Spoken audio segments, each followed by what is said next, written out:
on. Guys, I welcome you all to my official YouTube channel that is Vishal _ India. आज मैं आपके साथ बहुत बड़ी बात करने वाला हूँ.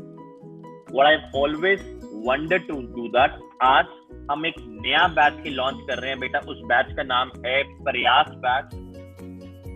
इस बैच के अंदर हम एब्सोल्युटली फ्री ऑफ कॉस्ट बच्चों को सारा काम करवाएंगे. किन बच्चों को करवाएंगे? जो बच्चे आज +2 मेडिकल और नॉन मेडिकल के एस्पिरेंट्स हैं, जिन्होंने 2022 के अंदर अपने बोर्ड देने हैं, अपना जेई देना है, अपना नीट देना है, अपने डिफरेंट इंजीनियरिंग एग्जामिनेशन देने हैं. इस बैच को कौन कौन और देख सकता है बेटा? जितने भी 9th और 10th एंड 98 एस्पिरेंट्स हैं, जो बच्चे 11th के अंदर आज की तारीख के अंदर है और केवीपीवाई का पेपर देने वाले हैं, यहाँ वो जेई और नीट के एस्पिरेंट्स है, +2 के स्टूडेंट्स जो हैं, जो इस बार स्टेट बोर्ड देने वाले हैं, जो सीबीएसई बोर्ड देने वाले हैं, जेई, नीट, बिट्स वगैरह एग्जामिनेशन देने वाले हैं, वो उन सभी बच्चों के लिए प्रयास बैच है. इसका नाम ही कहता है हमें अपनी जिंदगी के अंदर प्रयास करना चाहिए. मुझे एक बच्चा पूछता थोड़े दिन पहले, सर हम लोग कितनी मेहनत करते हैं? तो मैंने इसे बड़ी सरल भाषा में एक बात बताई. हम शायद उतनी मेहनत नहीं करते जितनी शायद हमारी माँ हमारे लिए दुआ करती है.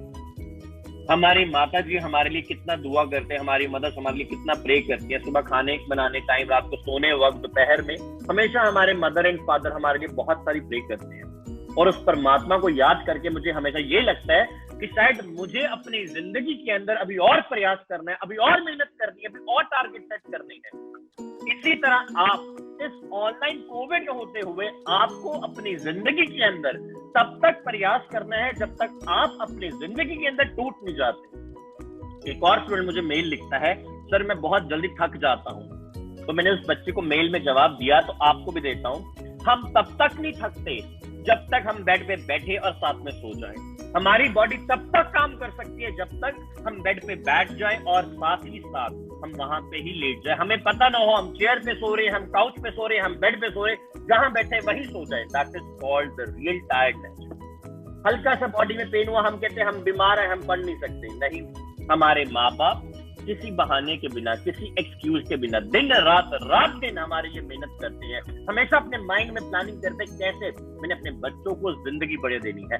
इसी तरह मेरे बच्चों, अगर आज आप 9th 10th में हैं तो अगले 4 साल, अगर आप 11th में तो अगले 2 साल, अगर आप 12th में तो अगले 9 महीने आपने अपने दिल को, सेल्फ कंट्रोल को रोकना है. अपने आप को इधर उधर इमोशनल, मेंटल, किसी तरह की अटैचमेंट से दूर रहना है और जिंदगी के अंदर एक टारगेट रखना है कि मैंने अपने माँ बाप का दुनिया भर के अंदर, पूरे शहर के अंदर, पूरी स्टेट के अंदर, पूरे डिस्ट्रिक्ट के अंदर, पूरे मोहल्ले के अंदर उनका नाम बनाना है, उनको प्राउड फील करवाना है.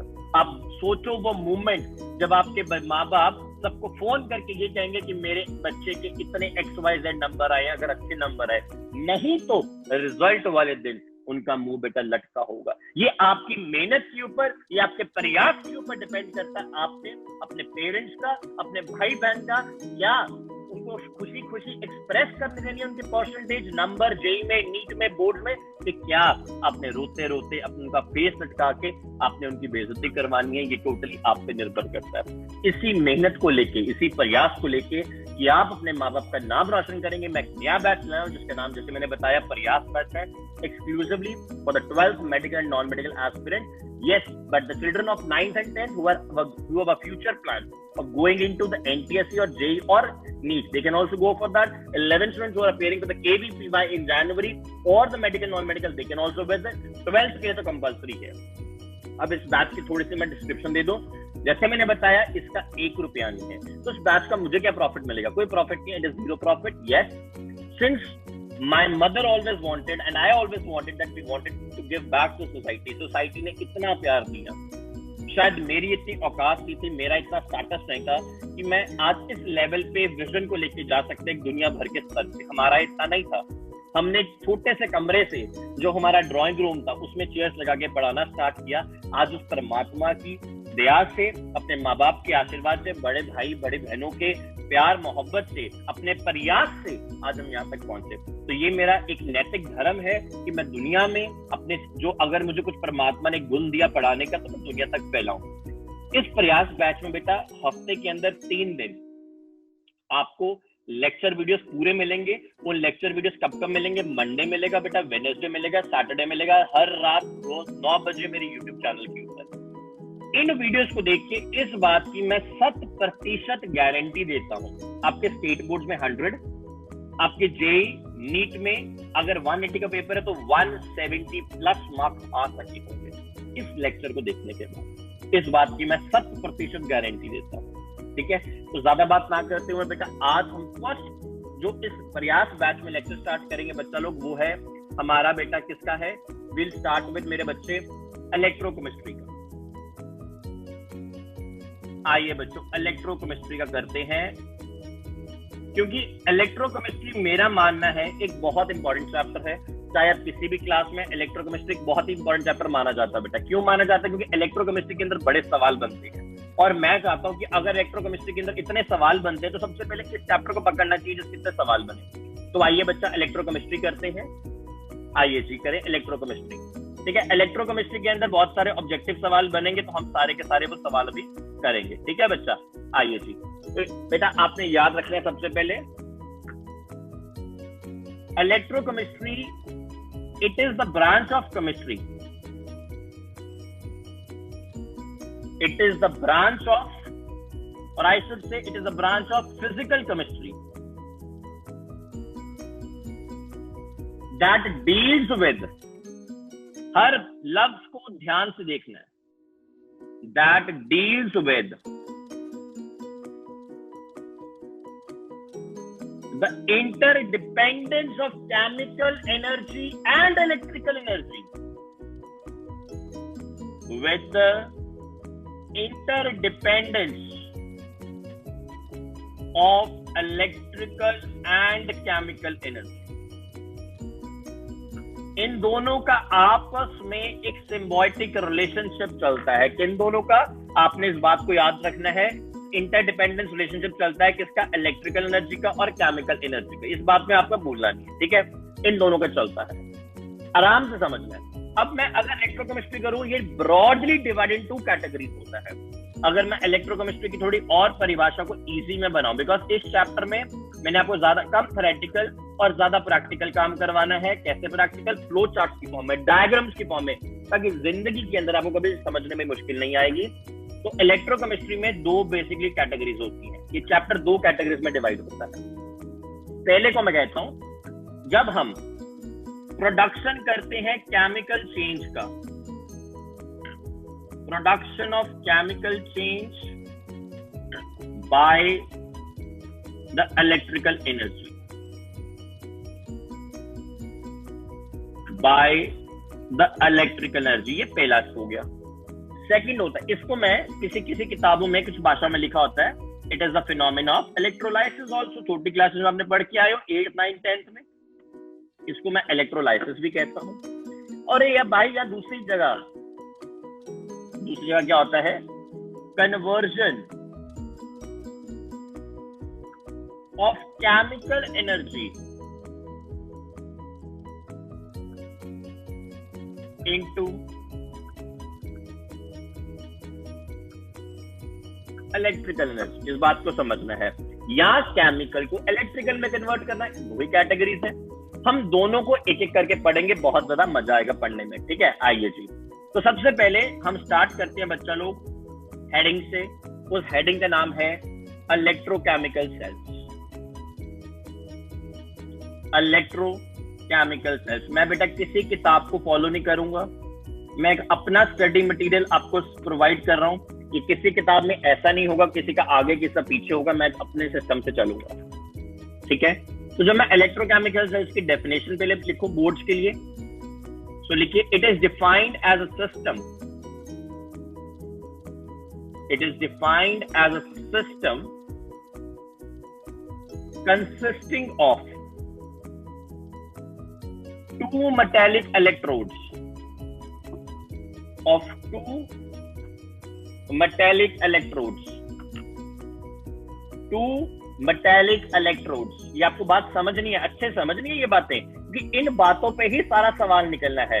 अगर आप अच्छे समझ गए तो आपको फिर कोई दिक्कत नहीं आएगा। अगर आप मेटालिक इलेक्ट्रोड्स वगैरह सारा कॉन्सेप्ट समझ गए, आराम से समझना, किसी बात की जल्दी में नहीं। ठीक है, तो consisting of two metallic electrodes, एक कॉन्सेप्ट आपने समझना है। Consisting of two metallic electrodes, इसमें दो मेटेलिक इलेक्ट्रोड्स होते हैं, आप सबने पढ़े होंगे। एक होता है एनोड, एक होता है कैथोड। डिपिंग इनटू सेम और different electrolytes, dipping into the same और different electrolytes in the electrical communication. In the electrical communication. अब इलेक्ट्रोकेमिकल सेल्स के दो भैया कैटेगरीज आ जाती हैं। पहली इलेक्ट्रोकेमिकल सेल्स, बिकॉज हमने सारा कैटेगरी वाइज कर रहे हैं, कैटेगराइज करके चैप्टर को। इलेक्ट्रोकेमिकल सेल्स की टू कैटेगरीज बनती हैं। पहली जो कैटेगरी बेटा बनती है वो बनती है इलेक्ट्रोलिटिक सेल्स, जिसमें फिनोमेना ऑफ इलेक्ट्रोलिसिस होता है। बेटा दूसरी बनती है गैल्वेनिक सेल्स, या मेरे प्यारे बच्चों वोल्टिक सेल। ठीक है, गैल्वेनिक और वोल्टिक सेल। तो हम इलेक्ट्रोलिटिक सेल लिखते हैं, हम प्लूरल में नहीं जाते। गैल्वेनिक सेल और वोल्टिक सेल। अब पहले हम पढ़ते हैं इलेक्ट्रोलिटिक सेल को बच्चा लोग। बड़ा इजी कॉन्सेप्ट है, आपने छोटी क्लासेस में पढ़ के आए हो। हम सबसे पहले पढ़ेंगे इलेक्ट्रोलिटिक सेल। इस चैप्टर के अंदर हर चीज को जानना बहुत इंपॉर्टेंट है, हर पॉइंट को जानना बहुत इंपॉर्टेंट है। जैसे आप अपनी बॉडी के हर फंक्शन को जानते हो, लिवर ये करता है, हार्ट ये करता है, आर्टरीज ये, वेन ये, इस चैप्टर के अंदर सारे कंपोनेंट्स को जानना बहुत इंपॉर्टेंट है। तो इलेक्ट्रोलिटिक सेल क्या होता है? It is an electrochemical cell. It is an electrochemical cell in which an electric current drives a non-spontaneous reaction। अब जब मैं नॉन स्पॉन्टेनियस की बात करता हूं तो मुझे पूरा उम्मीद है आपको ये पता है नॉन स्पॉन्टेनियस रिएक्शन के अंदर बेटा जो डेल्टा जी होता है वो पॉजिटिव रहता है। Thermodynamics +1 gives free energy change positive रहता है। The process of producing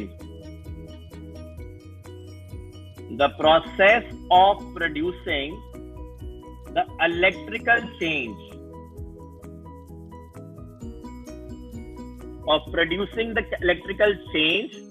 or I can say a chemical change, because allergy से ही आएगा। a chemical change in an electrolytical cell is called as electrolysis। इसको electrolysis कहते हैं। मैं फिर repeat कर रहा हूं बच्चा, हर चीज ध्यान से, बहुत ध्यान से। अगर मैं गैल्वेनिक सेल में जाता हूं, let's talk about galvanic cell now.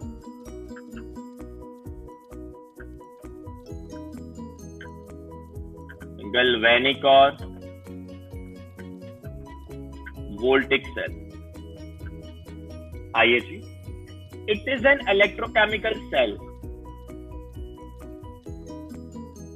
In which, बहुत इंपॉर्टेंट है मेरे प्यारे बच्चों, in which you very intelligent, you will learn it very fast, so very carefully, in which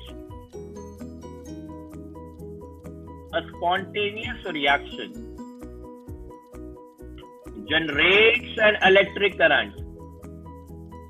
इसमें स्पॉन्टेनियस होता है। जब मैंने स्पॉन्टेनियस कहे तो आप बात समझ लीजिए, delta G gives free energy कितना हो जाएगा? नेगेटिव हो जाएगा। जनरेट्स एन इलेक्ट्रिक करंट, बात समझ रहे हो? इसमें इलेक्ट्रिक करंट करता है। और जब मैं इसका ड्राइविंग फोर्स की बात करूंगा, आपको पता है ना भाई लोग, जब मैं ड्राइविंग फोर्स की बात करूंगा तो क्या होगा वो तो आपको पता ही है। इसमें ड्राइविंग फोर्स जो आती है वो क्या आएगी आपको पता है? Driving force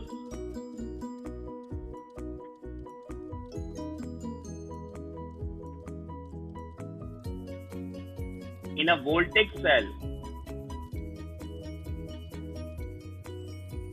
is the decrease in free energy. वो फ्री एनर्जी में डिक्रीज आ जाएगा, which may be due to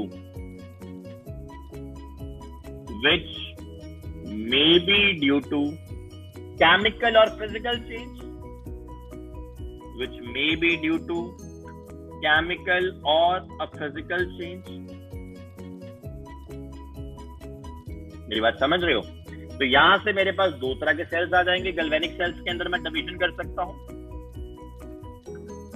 तो गैल्वेनिक सेल्स की अगर मैंने डिवीजन कर दी तो आपको जान के खुशी होगी। पहले सेल्स होते हैं भाई लोग हमारे सिंपल है, वो सबको पता है, केमिकल सेल्स। और बेटा जो दूसरे होते हैं वो होते हैं मेरे प्यारे बच्चों कॉन्सेंट्रेशन सेल्स। ये बात आपने समझनी है।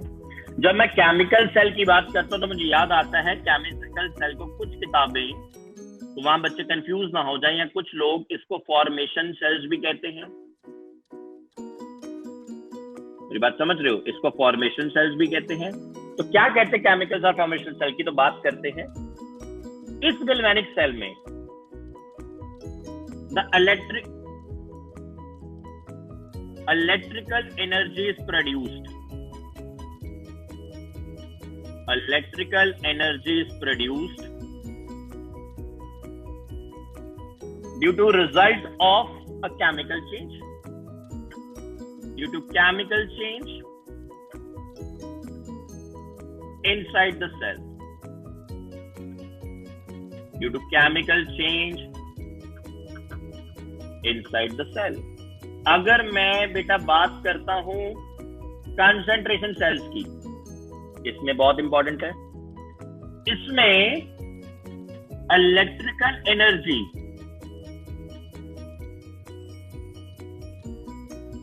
is produced due to physical changes, due to the physical changes, ये बात समझना है, taking place within the cell, taking place in the cell, बात समझे? केमिकल और फॉर्मेशन सेल में केमिकल एनर्जी का चेंज हो रहा है, कंसंट्रेशन सेल में फिजिकल एनर्जी का चेंज हो रहा है। इस बात को आपने समझना है। अब थोड़ी सी बात करते हैं हम इलेक्ट्रोलाइसिस की, जो कॉन्सेप्ट बहुत इंपॉर्टेंट है। Electrolysis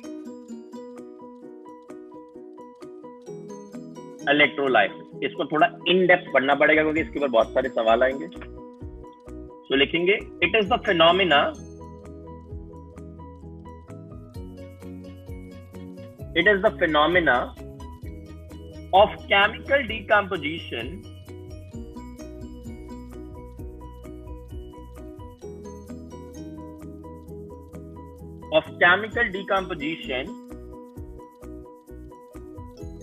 of an electrolyte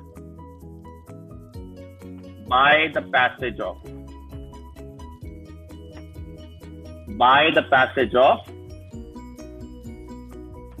electric current through its solution। यहाँ तो एक्टिव स्टेट में होता है, यहाँ बेटा मोल्टन स्टेट में, through its aqueous solution। ये बात को समझ रहा है, कुछ ज्यादा मुश्किल बात नहीं है, सिंपल सी बात है, कॉन्सेप्ट सिंपल है, ठीक है ना। फॉर एग्जाम्पल मेरे पास HCl का aqueous solution है, तो क्या होगा, H positive and Cl negative टूटेगा। अब क्योंकि इलेक्ट्रोलाइसिस में इलेक्ट्रोलिक सेल होता है तो H पॉजिटिव जाता है बेटा कैटायन है, तो कैथोड पे जाता है, Cl नेगेटिव अनायन है तो कहां जाता है, एनोड पे। तो आपने याद रखना है C goes to C, cation goes to cathode, anion goes to anode, ये शॉर्टकट है। कैथोड ने कैटायन ने कैथोड पे जाना, अनायन ने एनोड पे जाना, सिंपल सी बात है। अब आप सबको पता है कैथोड पे क्या होता है, रिडक्शन, एनोड पे क्या होता है, बेटा ऑक्सीडेशन, आपको सबको ये भी पता है रिडक्शन का मतलब होता है गेन ऑफ इलेक्ट्रॉन्स, सब पता फिर भी रिपीट करना मेरा एक मॉरल ड्यूटी है। ऑक्सीडेशन, लॉस ऑफ इलेक्ट्रॉन, ताकि आपका हर बेस बहुत अच्छा बन जाए। तो अगर मैं इसको रिएक्शन एट कैथोड लिखूंगा, क्योंकि दो रिएक्शंस भी होंगे, रिएक्शन एट कैथोड क्या लिख सकता हूं मेरे प्यारे बच्चों, आपको पता है 2H positive plus 2 electrons gives you hydrogen। Reaction at anode क्या लिख सकता हूं बच्चा लोग ना, आपको वो भी पता है 2Cl negative minus 2 electrons gives you Cl2। मतलब हमारा ये प्रोडक्ट आया रिडक्शन से, और बेटा ये वाला प्रोडक्ट हमारा कहां से आया, ऑक्सीडेशन से। इस बात से आपको कोई आपत्ति है तो मुझे बताओ चैट सेक्शन के अंदर। और हाँ मेरे दोस्तों, अगर ये वीडियो आपको पसंद आ रही है पढ़ते हो, फटाफट से इसको शेयर कर दो, लाइक करो, पहली बार हो तो सब्सक्राइब करो, इसके बिना गलत काम हो जाएगा, ठीक है। तो कमिंग बैक, अब the device in which the electrolysis, जहां पे इलेक्ट्रोलाइसिस होता है, is carried out, is carried out by using electrolyticity is called as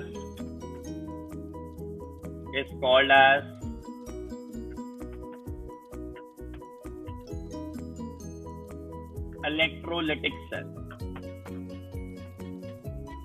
इसको हम बेटा इलेक्ट्रोलिटिक सेल कहते हैं, ये आपको पता है, मुझे पता अच्छे से बात, इसको हम इलेक्ट्रोलिटिक सेल कहते हैं, ठीक है। यहां तक कोई प्रॉब्लम तो मुझे बताओ, ठीक है जी। अब इलेक्ट्रोलिटिक सेल का डायग्रामेटिक कर लेते हैं, बहुत इजी डायग्राम, बिकॉज आपका जब डायग्राम चीज करते हो या कोई फ्लो चार्ट करते हो बेटा, हमेशा आपके माइंड में ये स्टोर हो जाता है हमेशा के लिए। जब मैं अपनी क्लास में था, जब मेरे हाईएस्ट नंबर आए, मैंने बहुत सारे डायग्रामेटिकल क्वेश्चंस किए, तो अगर मैं इसका डायग्रामेटिकल बना दूं बेटा, आप देखेंगे बड़ा सिंपल सा है।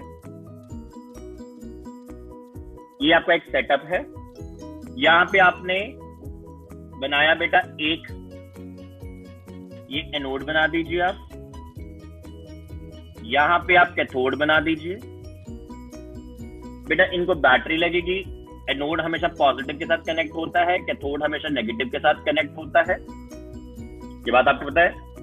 अब ये आपका एनोड हो गया, जहां पे ऑक्सीडेशन होनी है, जहां पे एनाइंस ने जाना है।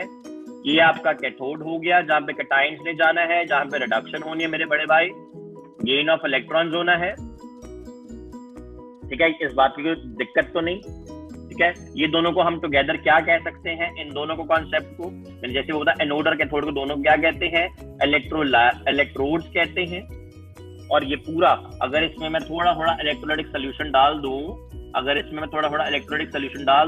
तो ये मेरा बहुत अच्छा एक सेटअप तैयार हो गया इलेक्ट्रोलाइटिक सेल का। क्योंकि डायग्राम से आपको कोई चीज नहीं बोलेगी बेटा, ये मेरा पर्सनल एक्सपीरियंस है। आप इस बात से एग्री करते तो मुझे कमेंट सेक्शन में बताओ।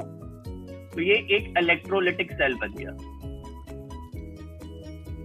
ये एक इलेक्ट्रोलाइटिक सेल बन गया, करेक्ट है। अब यहाँ पे मैं थोड़ा सा आपको रोकना चाहूंगा बीच में, जब मैं इलेक्ट्रोड की बात करता हूँ, क्योंकि इलेक्ट्रोड्स मैंने दो तरह के पढ़े हुए अपनी लाइफ में, आप भी आई एम श्योर पढ़े होंगे। एक इलेक्ट्रोड्स होते हैं जो आपने पढ़ा एक्टिव इलेक्ट्रोड्स, और दूसरे इलेक्ट्रोड्स जो मैंने पढ़े हैं या आपने भी पढ़े होंगे, वो होते हैं इनर्ट इलेक्ट्रोड्स। थोड़ी राइटिंग के लिए मुझे गुस्ताखी माफ देना, क्योंकि राइटिंग थोड़ी सी गंदी है, क्योंकि आपको पता मेरी जो बैकग्राउंड थी that was an engineer, so I used to work all day on computers. Active electrodes which participate in the reaction,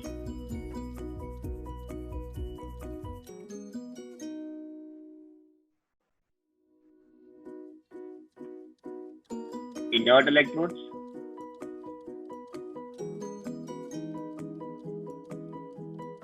which do not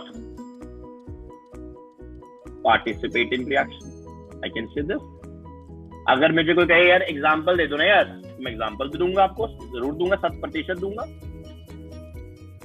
इसका example copper, silver etcetera.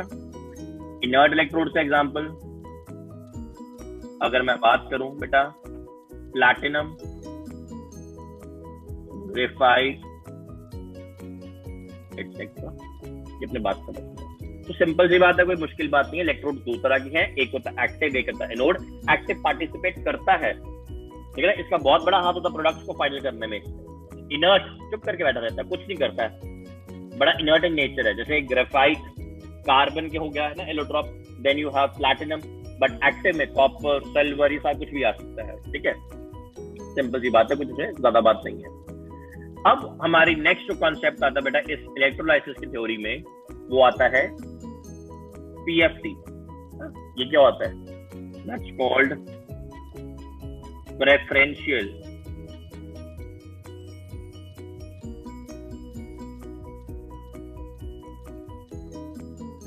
Discharge theory. क्योंकि इसका बहुत बड़ा महत्व है पूरे इलेक्ट्रोलाइसिस में, बड़े ध्यान से हमें करना पड़ेगा। तो लिखिए मेरे साथ, if an electrolytic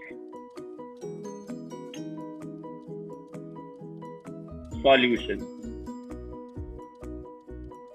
consists of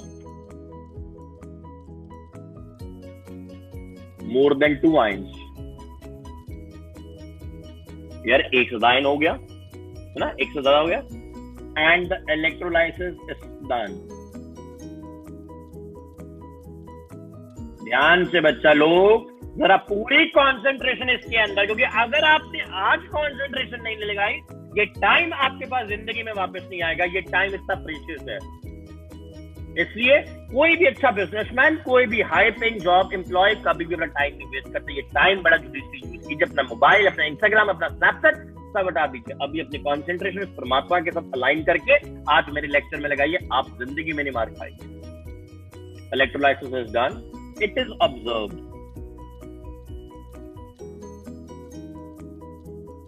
that all the ions are not discharged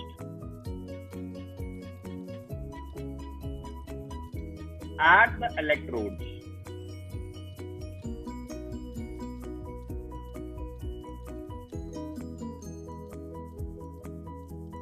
simultaneously।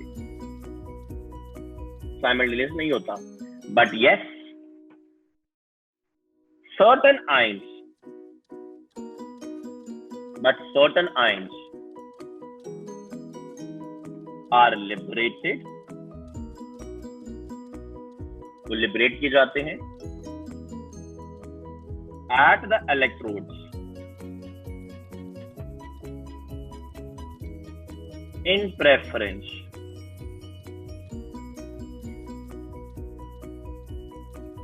to others।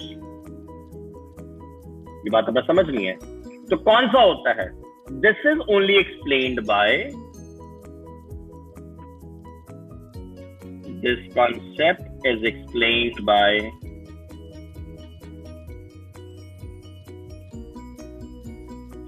Preferential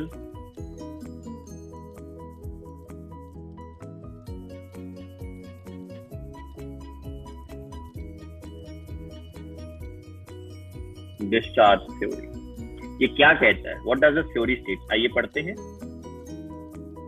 the theory states that this theory states that if more than one type of ions, जैसे कि cation हो गए, अनायन हो गए, one type of ions are attracted towards a particular electrode,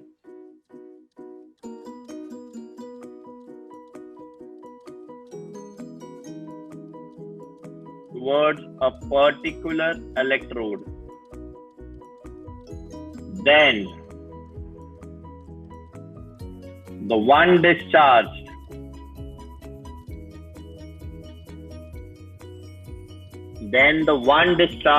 is the ion which requires least energy.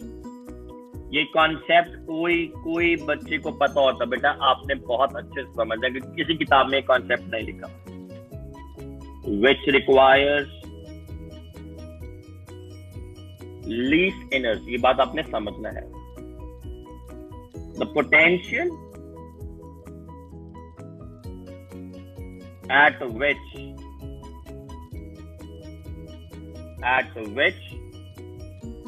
the ion is discharged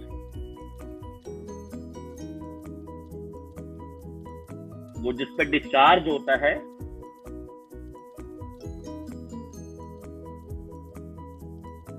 or deposited on the appropriate electrode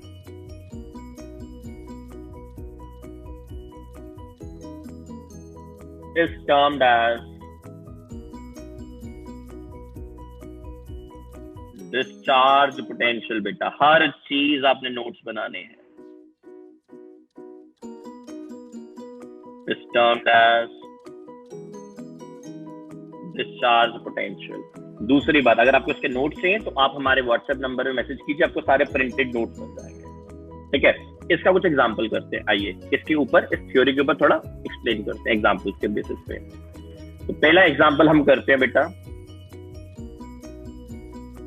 electrolysis. आपको सारे printed note मिल जाएंगे. आपको सिर्फ उस नंबर पे जो नीचे मेरा डिस्क्रिप्शन बॉक्स में है, सिर्फ वहां पे एक व्हाट्सएप हाई करके नाम लिख के, स्कूल लिख के, क्लास लिख के, शहर लिख के भेजना है.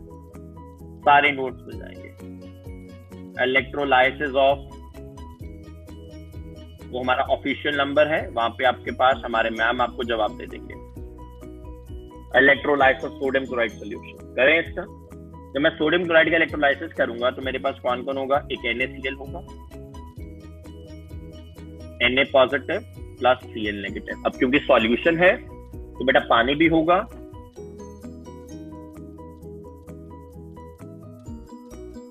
H positive plus OH negative. अगर मैं कैथोड पे जाऊं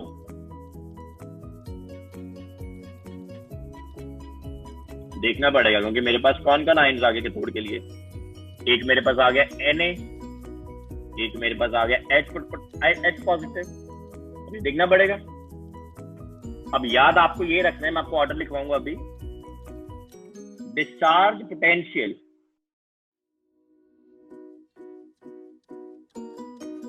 of H positive ions is lower than that of Na positive ions. ये बात समझ रहा है?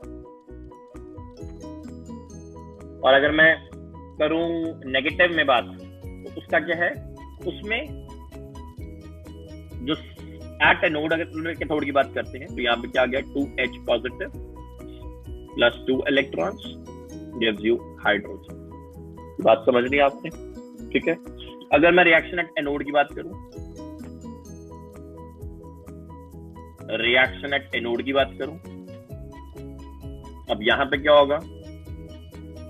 2OH तो आएगा नहीं, यहां पे Cl आएगा. जब इसने लूज किया, ये क्या बन गया बेटा? Cl2 बन गया. बात समझ रहे हो? जबरदस्त बन गया. मतलब इसमें आपने पूरी जान लगा देनी है. अब यहां पे इसमें Cl negative ion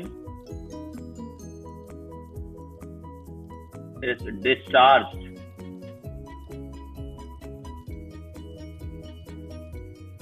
in preference to OH negative ion. ये बात समझनी है. बात समझ रहे हो? अब जो नहीं हुए, अब जैसे कि Na positive and OH ions, ये भी तो 2 आयंस है. ये नहीं इनका कुछ पार्टिसिपेशन नहीं है, ऐसे आयंस को कहते हैं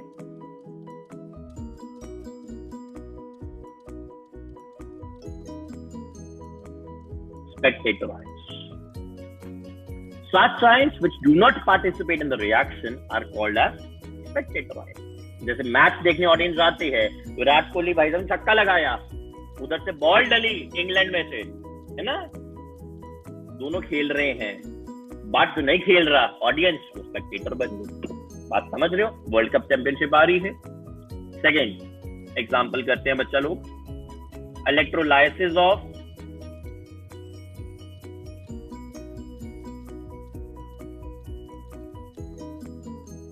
copper sulphate solution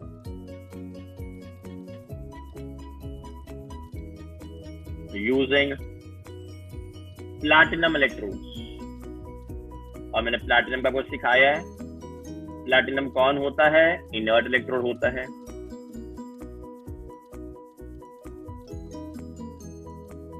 These are inert electrodes. ठीक है जी, आइए बेटा करें इसका। तो कॉपर सल्फेट सॉल्यूशन है,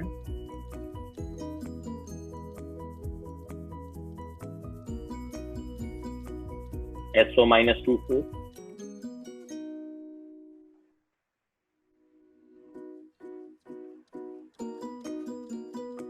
सॉल्यूशन है तो दोनों आएंगे।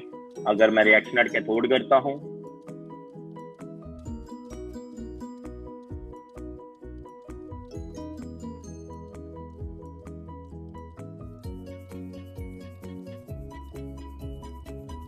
कॉपर आ गया भाई लोग, क्योंकि उसका ज्यादा है डिस्चार्ज पोटेंशियल, इजीली हो जाएगा। तो रिएक्शन एट एनोड क्या आ गया? OH SO माइनस से, तो क्या बन गया भाई लोग? H2O प्लस ऑक्सीजन बन गया भाई लोग। अब नेसेंट ऑक्सीजन क्या तो रहेगा नहीं, nascent oxygen plus nascent oxygen क्या बनाता है भाई लोग? O2 बनाता है। ठीक है, अब यहां पे लिख सकते हो कॉपर +2 का H पॉजिटिव से डिस्चार्ज पोटेंशियल।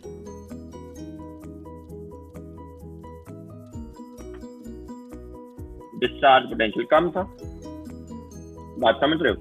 इसी तरह OH नेगेटिव का लेस था सल्फेट में से डिस्चार्ज पोटेंशियल। अगर मैं इसमें बात करूं कि भाई इसमें हमारा कौन बनेगा, हमारा कौन बनेगा बताओ जरा आप स्पेक्टेटर आयंस। उससे पहले हम प्रोडक्ट्स देख लें। This is deposited at cathode of reddish brown color and this is evolved at anode.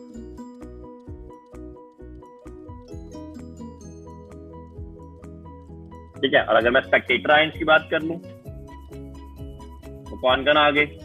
एक तो आ गया भाई H पॉजिटिव और दूसरा आ गया SO-24 ions.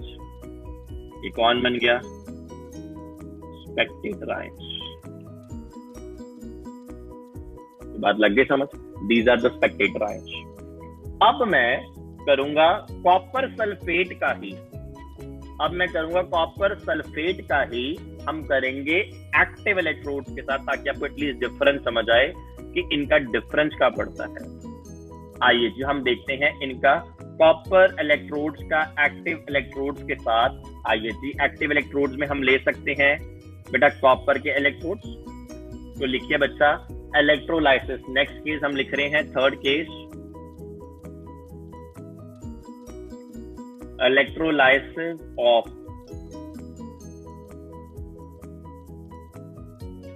Copper sulphate solution using copper electrodes. Please remember these are active electrodes.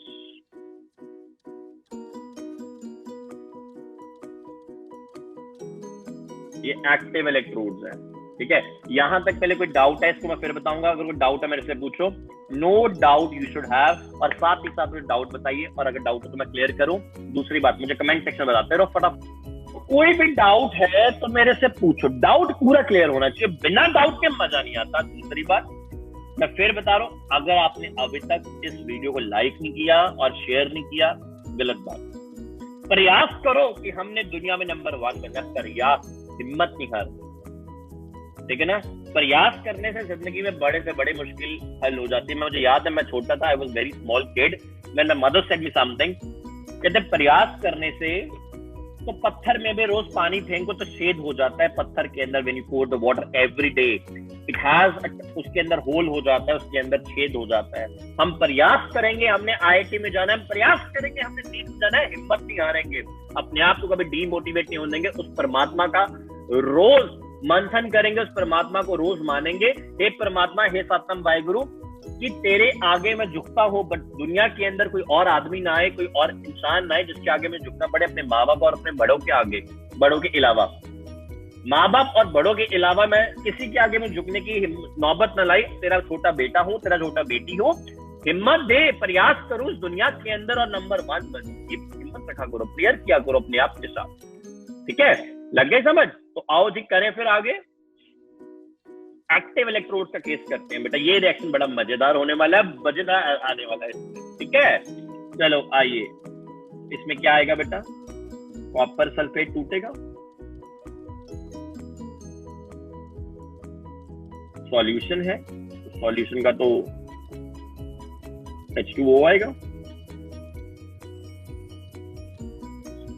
ठीक है, add cathode करते हैं रिएक्शन।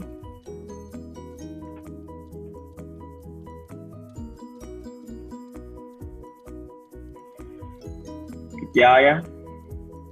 कॉपर +2, क्योंकि उसमें से ज्यादा ही है, कल अभी किया, कॉपर आ गया, because copper has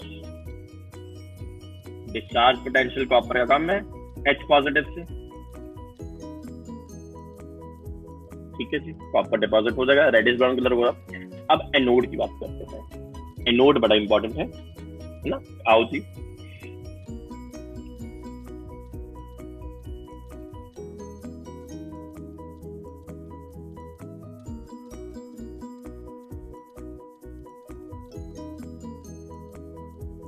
Cu positive, ये बात समझे?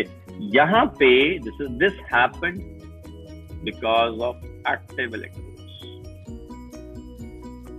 अगर एक्टिव इलेक्ट्रोड्स ना होते फिर ये काम ना होता। Please understand. मैं एक्टिव इलेक्ट्रोड्स का आपको एक और केस करवाऊंगा। आइए जी मेरे साथ 4th केस पढ़िए, electrolysis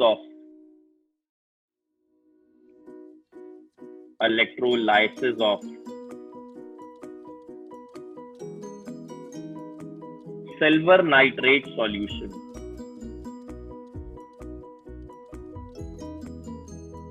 using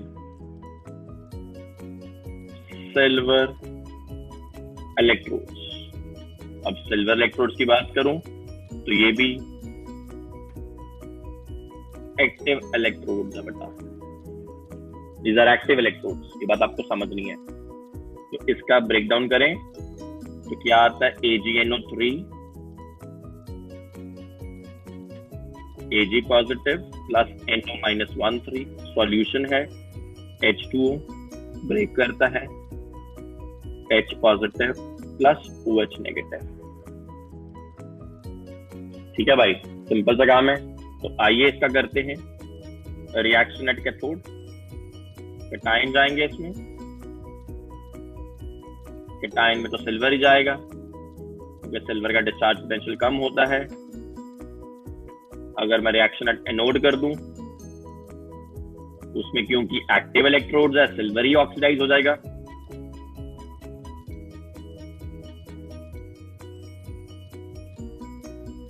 Why this happened? Because of the active electrodes। क्योंकि इलेक्ट्रोड्स ने अपनी पार्टिसिपेशन दिखाई। इलेक्ट्रोड्स की पार्टिसिपेशन आई। ये बात समझते हो आप? इस बात को आपने बहुत अच्छे से समझ के चलना है। ये बहुत ही इंपॉर्टेंट पॉइंट है जो आपको हमेशा आपकी जिंदगी के अंदर काम करेगा बेटा।